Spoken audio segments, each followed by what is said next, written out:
এটা জাবলে সোর। রাসূল সাল্লাল্লাহু আলাইহি ওয়াসাল্লাম হিজরতের সময় এই জায়গায় এই পাহাড়ে আশ্রয় নিয়েছিল। হযরত মুহাম্মদ সাল্লাল্লাহু আলাইহি ওয়াসাল্লাম মারার জন্য তার ওনার ঘরে চতুর্দিকে কাফেররা গিয়ে বের দিছে। রাসূল সাল্লাল্লাহু আলাইহি ওয়াসাল্লাম ঘর থেকে বের হয়ে এক মুঠ বালু হাতে নিয়ে দোয়া পরে ফু দিছে। এই বালিগুলি কাফেরদের চোখের মধ্যে পড়ছে গিয়ে, চোখ কচলাইতে কচলাইতে তারা আর রাসূল যে বের হয়ে গেছে তারা আর দেখে নাই।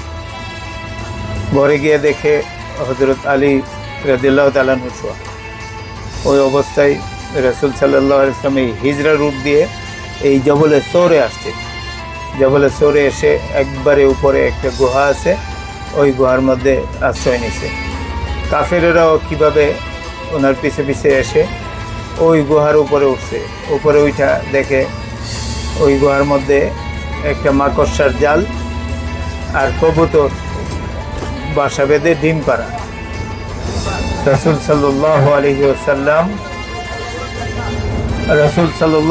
ওয়াসাল্লাম ওই গুহার মধ্যে বসেছিল।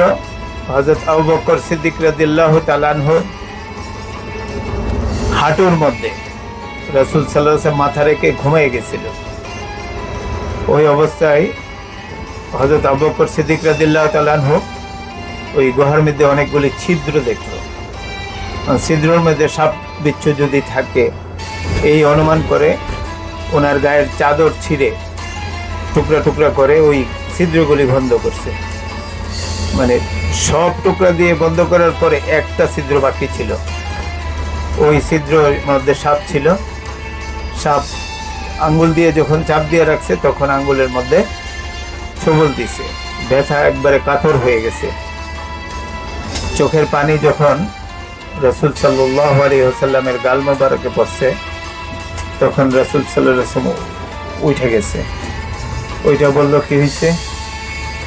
তখন বলল যে এই গর্তগুলি আমি বন্ধ করছি, একটা গর্ত বাকি ছিল, আমি হাতের আঙ্গুলের দ্বারা এটা বন্ধ রাখছিলাম। তখন ওই মুহূর্তে আমার আঙ্গুলের মধ্যে সাপ ছোবল দিছে।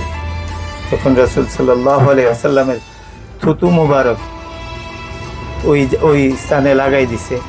তখন ব্যথা চলে গেছে। রাসূল সাল্লাল্লাহু আলাইহি ওয়াসাল্লাম এরপরে এই জবলে সৌর থেকে নেমে আস্তে আস্তে মদিনার দিকে চলে গেছে।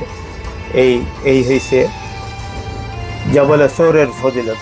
এই যে আমরা জবলে সৌরের সামনে আসছি, আমরা হয়তো গাড়িতে নামবো, নেমে বেশি দূর এই জায়গাটি থেকে আমরা দেখে আবার আমরা গাড়িতে উঠব। এই জায়গায় অনেক উঁচু পাহাড়, এটা 5000 মিটার।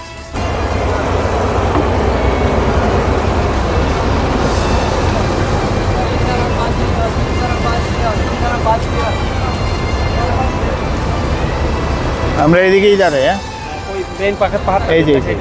এই যে